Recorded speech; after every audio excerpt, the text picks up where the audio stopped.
Myanmar বাহিনীর হাতে গ্রেফতার হয়ে 2 বছর আটকে থাকা 20 তরুণকে দেশে ফিরিয়ে এনেছে বাংলাদেশ সরকার। ভূমিকম্পে ক্ষতিগ্রস্ত মিয়ানমারের ত্রাণ ও মানবিক সহায়তা হস্তান্তর শেষে দেশে ফিরে আসা বাংলাদেশ নৌবাহিনীর জাহাজ সমুদ্র অভিযানে করে তারা দুপুরে চট্টগ্রামে পৌঁছায়।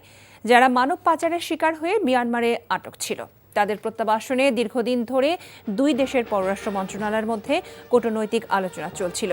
এমত অবস্থায় ভূমিকম্পে ক্ষতিগ্রস্তদের জন্য ত্রাণ ও মানবিক সহায়তা নিয়ে বাংলাদেশ নৌবাহিনী মিয়ানমারে গেলে আটককৃত নাগরিকদের প্রত্যাবাসন আলোচনায় ইতিবাচক সাড়া মেলে।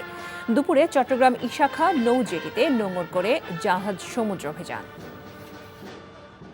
তারা বিভিন্ন সময় ওখানে গিয়েছে, তো তারপর আমি বলতে পারি যে রাফলি 2 বছর ধরে তারা সেখানে আটকে ছিল এবং পরবর্তীতে আমাদের বিভিন্ন কূটনৈতিক যে প্রক্রিয়া ছিল সেই প্রক্রিয়ার মাধ্যমে এইবার আমাদের জাহাজ যাওয়ার পরে তাদেরকে ফেরত আনা সম্ভব হয়েছে।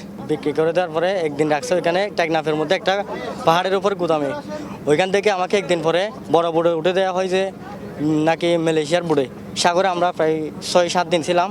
6-7 দিনের মধ্যে আমরা ওইখানে মিলিটারির কাছে ধরা খাইছি।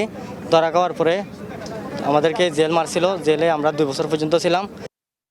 বান্ডেল থাকলে প্রতি সেনমানিতে টাকা বাঁচবে। বিকাশ সেনমানি বান্ডেল কিনে জিতুন প্রতি লেনদেনে।